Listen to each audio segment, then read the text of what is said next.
Living in Alaska is not for everybody, especially in the regions in the deep north. Just about anyone can live south in cities like Anchorage or even Fairbanks. It's tailored to a more sense of life, which I don't mind. I just like being alone, unbothered if you will. If you live far enough north though, you experience something called polar night. Many of you probably know it's one of those TV names like 30 Days of Night or Night Country. It can actually vary in some places and it can remain dark for as long as 65 days. These places are extremely isolated and not for the weak-willed. I myself have grown accustomed to the polar night, the darkness that descends upon Alaska from November to January. It's a time of solitude, a period of hibernation where I retreat into my home, surrounded by the silence and the shadows. I've learned to appreciate the stillness, the quiet, and the darkness. It's a time for introspection, for self-reflection, and for indulging in my favorite pastimes, reading, watching TV, and working on my home. Every house up here needs constant upkeep. Hell, most of them are paneled with sheet metal of some kind just to keep the dry rot away. If you don't keep up on the maintenance, you end up living in a shithole, and all of those get abandoned eventually. Life up here is extremely difficult, but most of us like it that way. My sanctuary is my basement, a cozy space that's easier to heat than the rest of the house. I spend most of my time down there, surrounded by the comfort hum of the furnace and the soft glow of the TV. It's here that I find peace, where I can escape the oppressive thoughts that come with the darkness.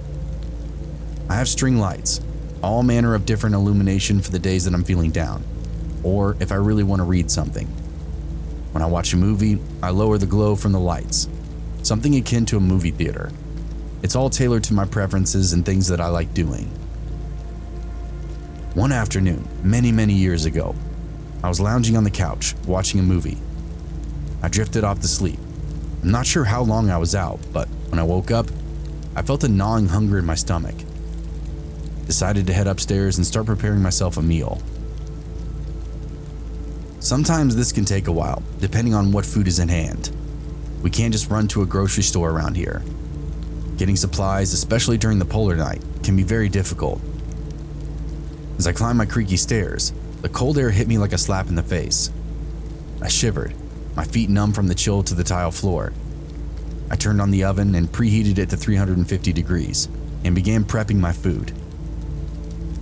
But as I was plating my meal, I realized that I needed to use the bathroom, and one of my slippers too because my feet were freezing.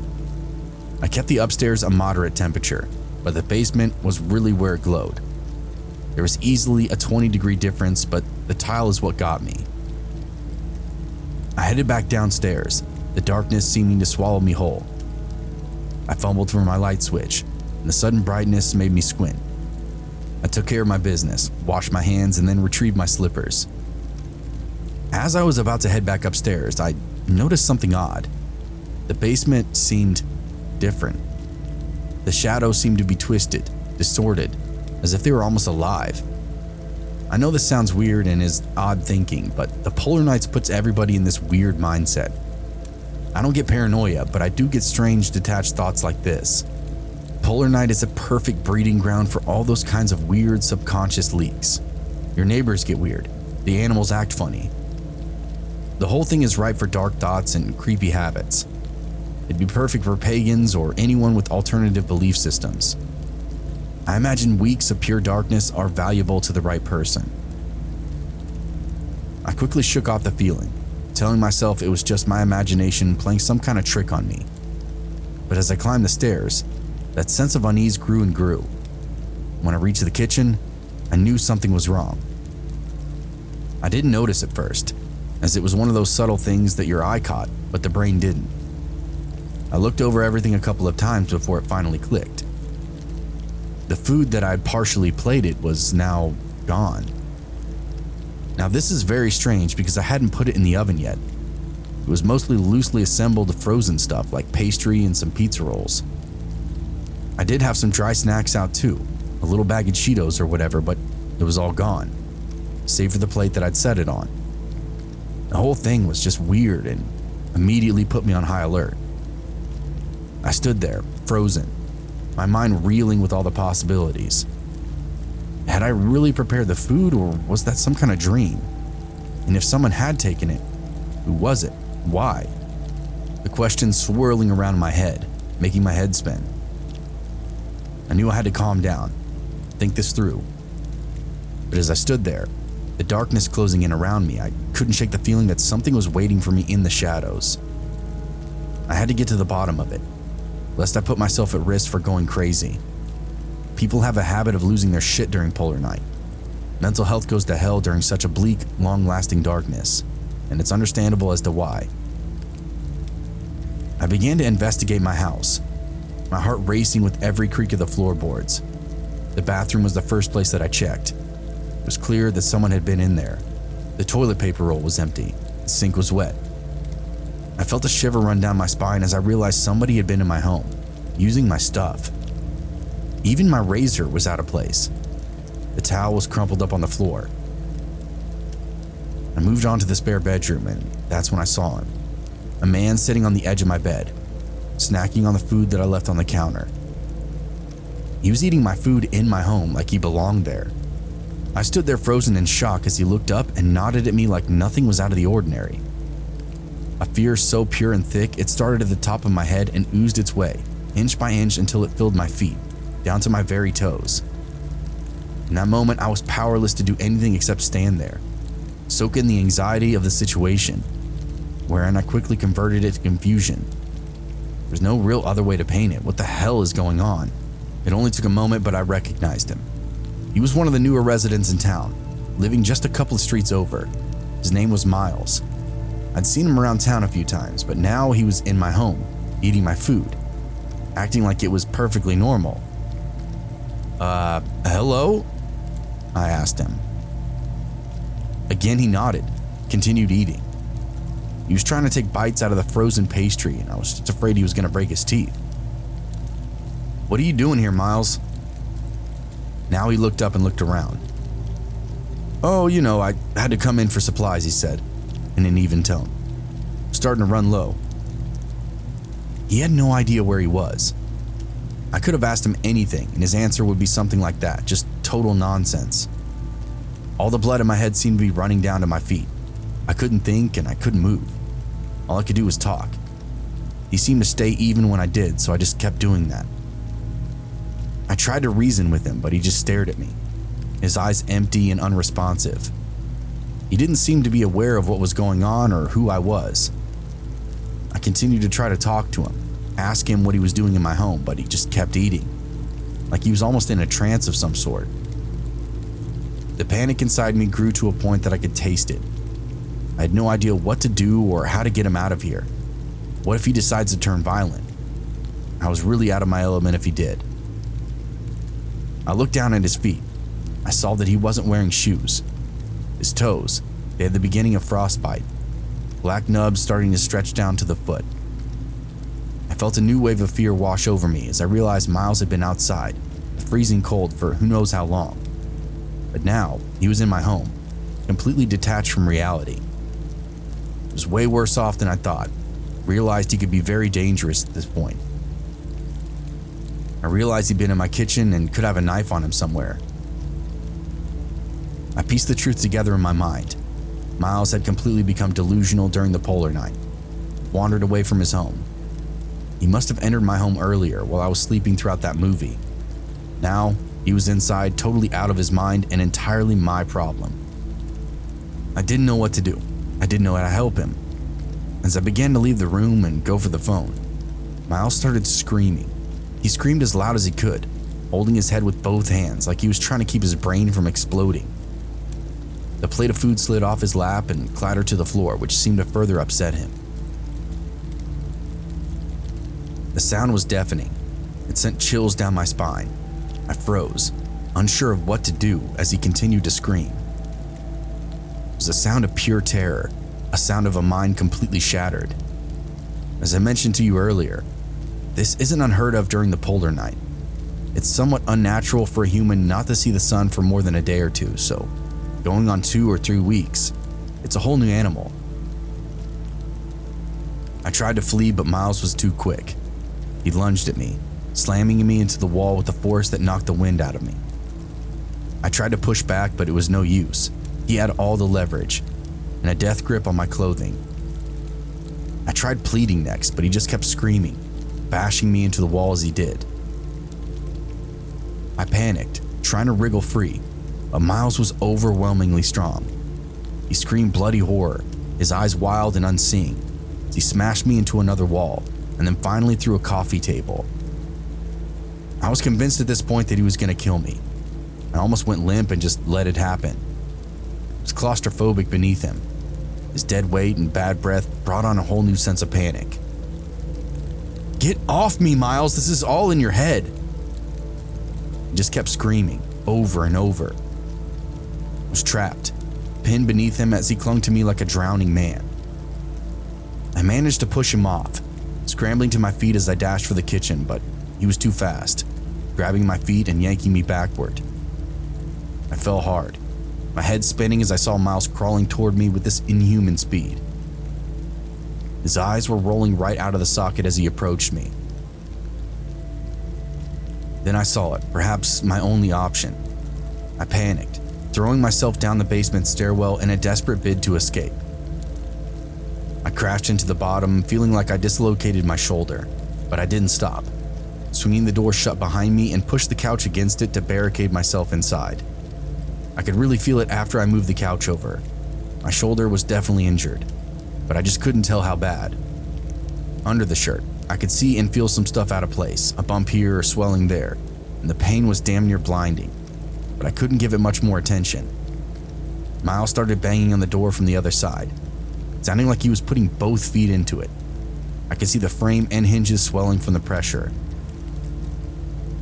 I grabbed the phone and dialed the local police department, my hands shaking as I tried to think of how to explain all this. There aren't that many people that live in our community, and the local PD is one of the few numbers that I have committed to memory. Just after a couple of seconds, the sheriff himself picked up on the phone and asked me what I needed. I did my best to tell him the details beyond my name and my address, that Miles so-and-so had gone off the deep end, was now destroying my house. His voice was calm and reassuring, but I could hear the urgency beneath his words. "Help is on the way, Frank. Just try to stay safe. Keep that door barricaded and we'll be there soon." At that point, I did everything I could to just keep something in place between me and Miles. I had a gun cabinet, several rifles, and a .357 that would turn the guy into a puddle of nothing. But I didn't have the fortitude for something like that. I didn't even want to fight him. I felt bad for the guy. He just wasn't cut out for the Alaskan life. He'd probably spent a couple of weeks locked in a cell, in all reality, and that'd be good enough for me. It felt like an eternity before I heard the sounds of sirens outside. I peeked through the slat window, seeing the deputy's car pull up through the snowstorm. And yes, my basement has those low ground level windows. I had to get on a chair to see it though. The deputy then got out of his car and burst through the door, his gun drawn as he took in the scene. I lost him after he entered the house, but I could see another cruiser pulling up behind him, likely the sheriff himself. Miles was still screaming, banging on that door, and I could hear the deputy approaching him cautiously, trying to talk him down. It sounded like the gun and the badge had a bit of an effect on Miles. He calmed down enough to let the deputy handcuff him and put him by the floor. By then, the house had really calmed down. The deputy knocked on the door and explained that everything was clear. "What happened in here?" he asked me after I opened up. I tried to explain it to him, but the words just came out in this jumbled mess. The deputy nodded sympathetically, taking a statement from me as Miles continued to freak out and thrash around on the floor. "I'm gonna take him in, book him, and then I'll come back to help you clean up," the deputy said, his voice firm and reassuring. "You're safe now, sir." "Is the sheriff here?" "Yeah, he's up top making sure the other houses are secure. God knows how long he's been losing his mind for," the deputy explained. "He said he knows you. He said you're tough and shouldn't need a checkup. Either way, I want to inspect your shoulder. I'll come back and help you clean up." I was very grateful. I watched in stupor as the deputy hauled Miles to his feet, then up the stairs to his 4x4. I just sat there for a while, long after they drove back to town. My body was racked, sore all over. I was even having a little trouble breathing.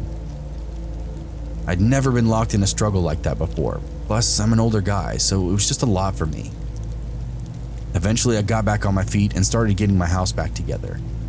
When the deputy returned, I was beyond grateful for his help. First, he checked on my shoulder, which was definitely out of place. He popped it back into the socket, then provided me with a sling to use for the rest of the polar night. Together, we surveyed the damage, the broken coffee table, the smashed walls, the shattered remains of my peaceful evening. The deputy helped me clean up, his silence a comforting presence as we worked. He didn't talk shit or even offer any judgment. He was a good guy, a kid really, but he turned that night into something I could get over. Just another drop of bullshit in the bucket of living out in Alaska. Finally, we finished. The house was quiet and still once more. I thanked him again, my voice shaking with relief. I don't know what I would have done without you. He nodded and said, "Keep your doors locked." Man, did I feel stupid.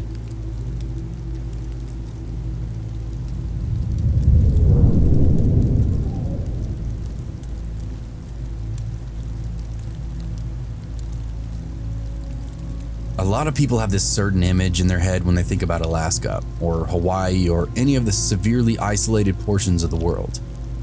When we think about Hawaii, we think about sprawling beaches, volcanic hikes, relentless jungle growth, and rolling cliff sides overlooking the surf. We don't think about the trailer parks, the crazy rate of domestic violences, or even the amount of meth that gets produced and distributed across the islands. The same goes for Alaska. When we think about the bush, we think about the dense forestry, steep mountains, towns you can only get to by airplane, grizzly bears, polar bears, moose, the rugged rural homesteaders. What you don't think about is the inner city crime waves, the junkies, and everyday muggings outside of bars and ATMs. I moved to Alaska with my fiance for a job something like 15 years ago, and I had no idea what I was getting myself into. The job itself doesn't really matter. It was just some desk profession, and this company was desperate to get the positions filled. The company was in Anchorage, specifically in a neighborhood called Mountain View. People from Alaska know exactly where I'm talking about as well. Not being from Alaska initially, I didn't think twice about it. I've always heard that Anchorage was a cool spot. I was looking forward to the move, the change of lifestyle, and the new high-paying job that wanted me so badly. I found a rental in Mountain View, packed up my life, and moved into the middle of the ghetto. Mountain View is what Alaskans consider to be a pretty bad neighborhood, and that is a huge understatement. Whereas Mountain View has several thousand residents, restaurants, chain stores, and all kinds of other attractive stuff. It also has the highest rate of violent crime in the entire state. I'm talking drive-by shootings, kidnappings, extortion, beatings, muggings, robberies of every single kind. Real inner city shit that I was not prepared for. I moved into this neighborhood with my fiance and our little dog Tucker. It took us a couple of weeks to figure out what was really going on, because after the sun went down, the area became unrecognizable. Drunks stumbling around, goons lingering in the alley. Everything dark and sinister you can imagine was happening inside this place. We saw prostitutes walking the streets, pimps, drug deals, the whole 9 yards. If we didn't have it already figured out, just based on that first encounter and observation, the locals tuned us in on it really quickly. Told us it was the dog shit capital of the state, and to never leave anything of value inside your car. It will be broken into no matter what. Maybe even our house too. Mountain View was unpredictable, getting worse every single day from what they told us. We developed this new routine, wherein we really didn't go out at all after dark. We kept a speed dial list that included each other as well as the police department. We started doing everything we needed to in the mornings, right when the sun came up, typically when the riffraff was coming to an end. Drunks would be stumbling off into the trees, kids headed home, that kind of thing. There was one night though where I got shafted, ended up having to stay really late for work. We were processing some overdue data, and it had to be done before the morning. As we got closer and closer to the finished product, others peeled off and went home. Soon, I found myself to be the only one inside the building. Unfortunately for me, I didn't drive that day. I walked, as we lived only about 15 minutes from the building. I gathered all my stuff, threw on my coat, and made the worst decision of my life. I set a course for home and started hoofing it. To this day, I don't know why I didn't just call my fiance. I think maybe I wanted to surprise her, show her that I was tough. I could navigate this shitty neighborhood like a man should be able to. I didn't even make it a quarter of a mile before I was shitting my pants with regret. I turned a corner and almost walked straight into a pair of guys that seemed to be waiting for someone. They leaned up against a brick building, smoking cigarettes with the most pissed off facial expressions I've ever seen. They were around my age, but looked way older because of the filth and grime that they wore. "Evening, fuckstick," the first guy said. I didn't even say a word, just continued on my way. The second guy put 2 fingers in my chest and pushed me into his buddy. "I said something to you, man," the first guy said. "I'm just trying to get home. I don't need any trouble, guys," I explained. His response was to smack me so hard in the ear that it knocked me off balance. My equilibrium was totally shot. I fell backward onto the sidewalk. Before I knew what was going on, 2 more guys came out of a side slot of a business, had me totally surrounded. My head was swimming with fuzz, pounding, and my ears made the worst droning sound that I've ever heard. "Please," was all I remember saying. "Empty your pockets," I was told. Quickly obliged. My phone, keys, wallet, all stripped and handed over. I even gave up the keys to my work building, which had the building number on it and everything. Things were rapidly devolving into chaos. I had no options. If I tried anything, these guys were literally poised to kick my ass. But I'm not a very smart man. The next opportunity I had, I tried to jump to my feet and just ran from these guys. I took maybe about 6 steps before I felt a pull on my hood and someone yanking me back to the ground. That's when the kicking came, the fists, then felt a couple of frozen loogies for my good measure. Then they poured a beer all over me, which was a real problem. If they kept me outside, I might get sick or hypothermic. Being wet in temperatures like that is a death sentence. I was gassed by the time they were done with me, and certainly had at least 1 broken rib. Just as they were getting ready to strip me and take my nice heavy coat, headlights cut around the far corner, then a siren deafened the area, a single chirp. The old classic cease and desist sound effect. The guys froze, swore, and then ran in every direction. A pair of cops jumped out of the car, as well as my fiance, who came sprinting over to me. Turned out she figured something was up when I didn't come home from work. Knowing the neighborhood and knowing I most likely walked, she decided to call the police, who then offered to do a quick patrol. My fiance came along as there were only a few routes that I walked, and she knew them. Sure enough, they found me almost right away and saved me from any further beatdown. The guys got away though, melted into the darkness along with all my shit. When I told my company about what happened the next day, they were very understanding, didn't hassle me too much about losing the work keys. Instead, they changed all the company locks, changed the keys, and even hired a private security company to monitor the building. They'd already been struggling to keep employees because of the rampant crime apparently. Really didn't want me to leave. So, my stupid ass stayed. Even my fiance was wondering what the hell the move was, because why would we stick it out after such a crazy encounter? The short answer was that move had depleted all of our money. I did like living in Alaska, I just didn't like Mountain View. But I also didn't like the town we moved away from either. We'd lived there for 9 years. People live in places they don't love all the time. It's called sacrifice. And I guess that's what I was doing. Fast forward 6 months, trouble struck again. This time it was in broad daylight. Fortunately, I was way more prepared this time. After that beatdown that I received before, I enrolled in a gym, started lifting a few days a week, as well as competing in a boxing class in the same facility on weekends. I felt like I should toughen up a bit if I was going to continue to live not only in Alaska, but the ghetto of the state.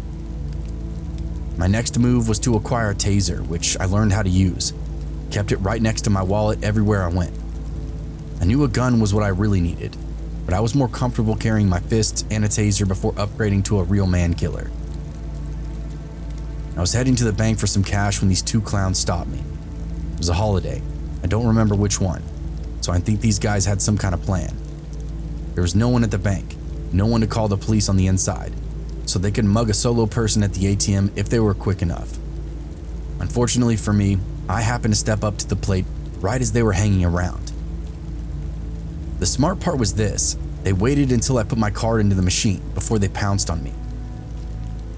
"Pull out all your money," I heard a voice instruct me from behind. I sighed, felt my blood run cold as I realized what was going on. Okay, I said. "I don't want any trouble." I was lying though.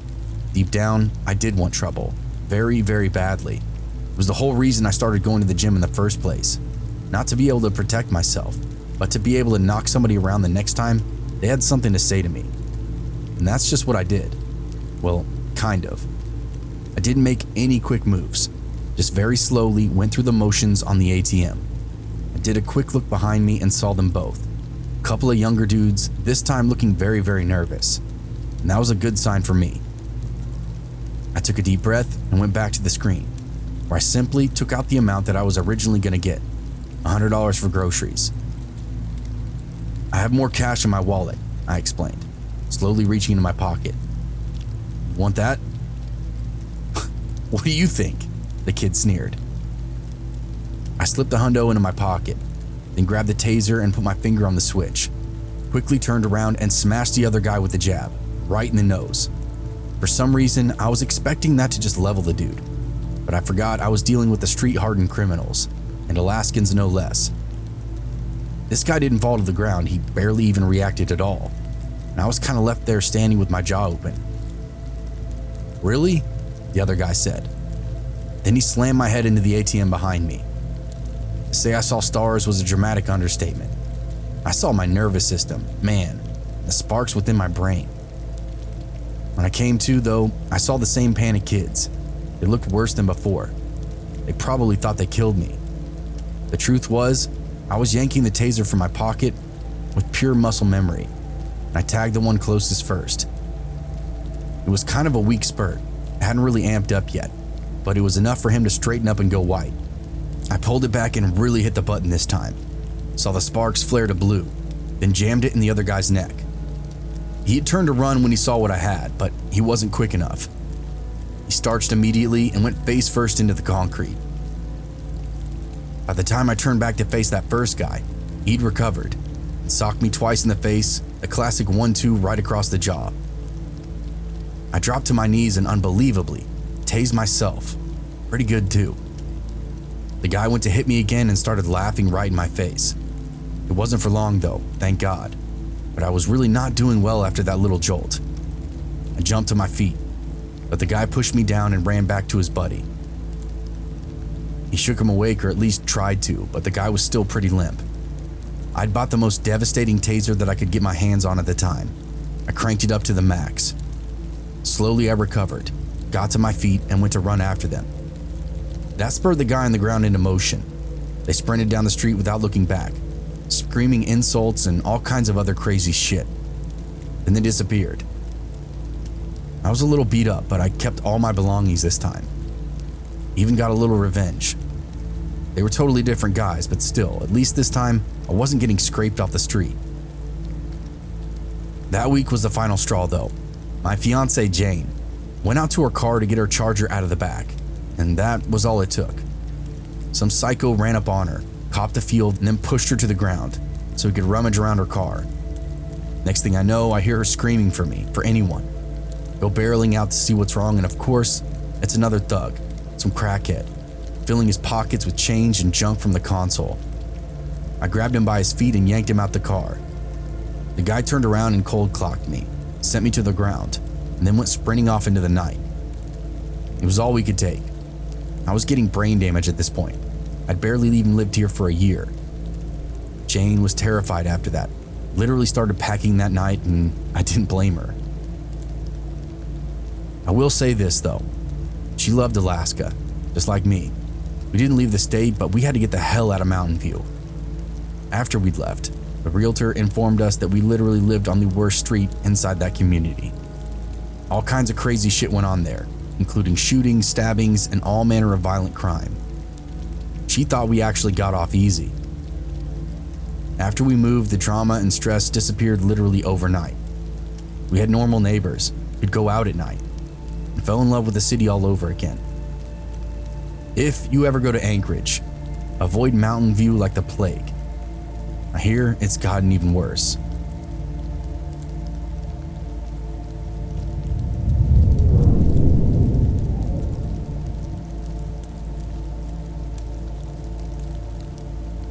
Talkeetna is this small town not many have heard of, but if you live in Alaska, it's a community that many know. It's heavily isolated, and only recently did its population reach 1,000 people. It's rural, quaint, and impossibly quiet. Beautiful lakes dot the area, endless forests roll in every direction. Yeah, when people think of Alaska, I think they envision villages much like Talkeetna. Humble, out-of-the-way wooden buildings buried under a lifetime of snow. I'd heard about Talkeetna through my job. I was going to be passing through there on my way to my job site. Some of the guys that I worked with told me about a bar therein that I could get a decent burger at, stuff like that. One of my coworkers mentioned something weird though. He said, Talkeetna had this healthy, albeit very quiet Satanist population. I listened for a bit when he said this, unsure if he was messing with me or not, and he didn't seem to be. Went for a bit with some of the details, or at least what he thought he knew. Talkeetna had been decided upon by the Satanist population in Alaska to be their hub. It was out of their way enough that people wouldn't bother them with their rituals, and rural enough they could get their hands easily on the reagents necessary for their practices. It was a very strange rumor to hear, but living in Alaska, you come to hear it all. As I embarked on my journey across Alaska, I couldn't help but feel a sense of excitement and trepidation. The vast wilderness stretched out before me like an unfurled canvas, waiting to be explored. The first day of my travel was uneventful, the miles flying by in a blur of asphalt and scenery. It honestly built up my expectations after all of those weird stories that I heard. The other thing that I had to factor in was all the bullshit. People up here are always quick to share stories they know are made up. It's just what it is. People have to pass the time somehow. So I didn't really know what to expect, but damn, did I want to see it for myself. As I rolled into Talkeetna on the second day, a sense of unease crept over me. The radio wouldn't work. The road was icy and treacherous. I just had this feeling in my stomach, the one you get when you know shit just ain't gonna go your way. I must have been a couple of miles outside of town when everything started to get real strange. At first, I thought it was just a fog that shrouded the highway, casting this eerie gloom over the landscape. But then, I saw them. A line of people standing across the road, about a quarter of a mile off. They were dressed in black, their faces obscured by masks and headdresses, and some of them carried torches that flickered like fireflies in the mist. I did everything in my power to not let my jaw hit the floor. I'd never seen anything like this. I checked the temp on the dashboard, saw that it was well below freezing. There was even a wind chill factor at play. I let off the gas and just coasted until I stopped, wondering what the hell these people were doing. As I slowed, I could hear them chanting some weird guttural hymn that sent shivers down my spine. That was easily the worst part of what I was seeing. It was that song. It didn't sound human, is really the only way I can put it. It's really hard to describe. As I lowered my radio, the chanting grew louder and louder, more insistent. It was a language that I didn't recognize, the words sounding like they were being dragged from the depths of some ancient forgotten ritual. I felt another shiver run down my spine, as I realized I was the only one out here. The only other sound was the soft hum of my engine and that distant chanting. As they slowly approached my vehicle, their torches casting eerie shadows on the fog, I decided to shift back into drive and just cruise right past them. I hit the gas pedal and the line broke, the figures meandering off into the woodland like ghostly apparitions. I didn't stop to watch them disappear from sight, my heart still racing with a mix of fear and curiosity. I mean, what the actual fuck? Standing on an icy road with fog all over is a death wish, nothing more. All the stories my coworkers had told me were now spiraling around in my head. I knew they had to be connected. No one else up here would do some crazy stuff like this. Talkeetna was a welcome sight after my brief encounter on the road. As I rolled into town, my mind was reeling with all kinds of questions. What was that all about? Some kind of local event? A ritual?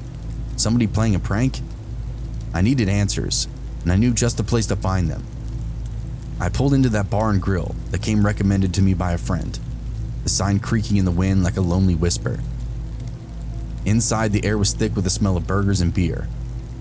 I slid onto a stool, my eyes scanning the room for anyone who might be able to fill me in. The bartender, a grizzled old man with a bushy beard, looked me up and down before nodding and greeting. "What can I get you?" he growled, his voice like a rusty gate. Just a beer and a burger," I replied, trying to sound as casual as possible. "And also, maybe some information." He raised an eyebrow. "What kind of information?" I leaned in, my voice dropping to almost a whisper. "Look, I just saw some weird stuff on the highway, people in black chanting and carrying torches. What the hell is going on around here?" The bartender's expression turned serious, his eyes clouding over like the fog outside. "You don't want to know," he said, his voice low and menacing. "Bunch of fucking weirdos this time of year, I swear." Another shiver ran down my spine as he turned away, his words just hanging in the air like a riddle. I knew I had to dig deeper though, uncover the secrets that lay hidden in this strange, eerie town. I was determined to do just that, no matter what lay ahead. I continued prying with the bartender, but my initial questioning seemed to piss him off, so he wasn't very outgoing after that. He served me just fine, but all my questions were met with silence. And once he even asked me to quit asking him stuff. Very off-putting, but I guess if I lived in a town filled with Satanists, I might not be warm to strangers either. I finished my meal and paid my tab, and quickly exited the bar, feeling that sense of unease lingering in the air. Instead of getting in my truck though, I decided to wander the main drag through town, get a feel for the community. The streets were eerily quiet, with only a few shops scattered about, and most everything else was residential. I saw a few people lingering about, but they seemed to be avoiding eye contact, their faces shrouded in a mixture of fear and suspicion.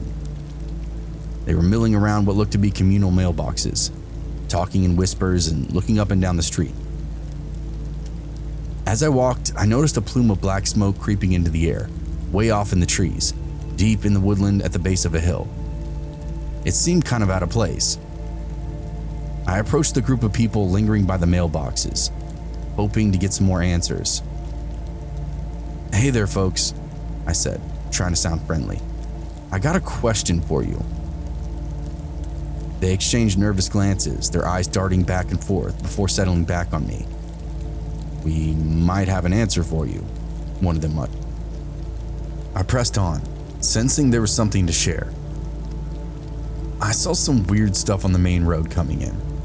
People in masks and torches chanting and carrying on. What's that all about?" The group exchanged knowing looks, their faces somber. One of them, an older man with a grizzled beard, spoke up. "You don't want to know, friend. Trust us, you do not want to know." "Come on, guys, I've come this far, I might as well know what's going on here." The old man sighed, his eyes clouding over. "It's just things happen here, things that can't be explained, and sometimes people get caught up in it all. That's all." Again, I sensed there was more to the story, but they seemed very reluctant to share with me. I thanked them for their time and just continued on my walk, feeling a sense of dread building up in the pit of my stomach. The black smoke seemed to be growing thicker, the air growing heavier with this weird presence. I knew I had to get out of there, but my curiosity just kept me rooted inside that town. I walked almost every avenue, noticed a lot of houses abandoned for the season, others seemingly boarded up, but not abandoned, just wanting extra privacy or something. I guess they really weren't boarded up, more like insulated from the outside, blankets in the windows, stuff like that. It was kind of spooky and had every alarm bell going off in my head. As I walked further, the houses seemed to grow closer together. the windows like empty eyes staring back at me. I felt like I was now being watched, the silence oppressive and very heavy. I knew I should just go, get back on the road towards the job site. But the mystery at play just seriously had me wondering what the hell was going on in this town. Then I heard it, a low, mournful cry, like a wolf howling in the distance. It sent more shivers down my spine, and I knew it was time to get out of there, and fast. I turned and made my way back to my truck, the black smoke and chanting still echoing inside my mind. I knew I stumbled into something sinister, something that didn't want me there, and I also knew I needed to get out of here before it was too late. I hoofed it back to my truck just in time to see a couple of other guys pulling in. They had that same energy that everyone else I'd encountered had so far, menacing, aggressive, reserved. They didn't wave or even say hello, and that was all I needed. I hopped in my truck and let it warm up, then blasted for my destination, which was only 4 hours away at this point. I left that little weird town behind me, watched the curling smoke slowly disappear in my rear view. I never got any answers, and I never went back to that town again. I drove well out of my way to avoid it on my trip home. Here's the funny part though. When I met up with my coworker later, the one who had told me about all that Satanist stuff, he confessed to me that he totally made it up. He wanted to mess with me. When I told him what had happened to me when I got to Talkeetna, he was blown away, and he never saw anything like that before ever when he was there. I've asked around in the years since that happened. Everyone has the same story. It's the most normal, out-of-the-way Alaskan town you'll ever encounter. I've only found 1 or 2 things online that can corroborate that Satanist activity there. So do with that what you will. Whatever happened to me was enough for me to believe something strange was at play in that town.